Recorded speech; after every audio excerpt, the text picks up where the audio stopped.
অবশেষে নিশ্চিত হলো সে সংবাদ যা গেল কয়েক ঘন্টা ধরে কাঁপিয়ে দিচ্ছিল বিশ্ব রাজনীতিকে। ইরানের গণমাধ্যম আনুষ্ঠানিকভাবে জানিয়েছে আয়াতুল্লাহ আলী খামেনি আর নেই। ইসরায়েল ও যুক্তরাষ্ট্রের চালানো যৌথ বিমান হামলায় চিরবিদায় নিলেন ইসলামিক প্রজাতন্ত্রের এই শীর্ষ ক্ষমতাধর ব্যক্তিত্ব। ইতিমধ্যে ৪০ দিনের রাষ্ট্রীয় শোক পালনের ঘোষণা দিয়েছে তেহরান।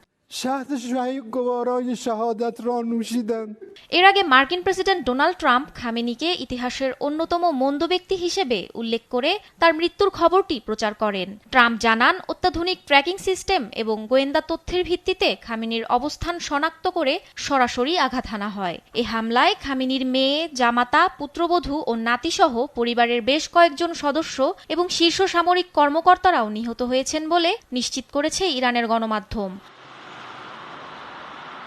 অ্যান্টি-স্লিপারি টেকনোলজি ও সফট টেক্সচারটাই নরম ঘাসের স্পর্শ, সাপোর্ট গ্রাস ম্যাট, নান্দনিকতার ছোঁয়া।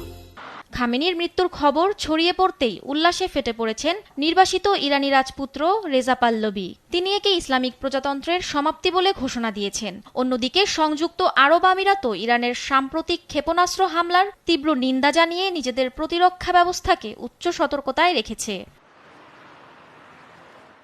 খামেনির মৃত্যুর খবর নিশ্চিত হওয়ার পরও হামলা থামায়নি মার্কিন যুক্তরাষ্ট্র ও ইসরায়েল, বরং অপারেশন আরও জোরদার করা হয়েছে। প্রেসিডেন্ট ট্রাম্প স্পষ্ট জানিয়েছেন, মধ্যপ্রাচ্যে শান্তি প্রতিষ্ঠা না হওয়া পর্যন্ত এ পিন পয়েন্ট বোম্বিং বিরতিহীনভাবে চলবে। পেন্টাগন জানিয়েছে, ইরানের আইআরজিসি এবং গুরুত্বপূর্ণ সামরিক স্থাপনাগুলো লক্ষ্য করে একের পর এক টার্গেটেড স্ট্রাইক চালানো হচ্ছে।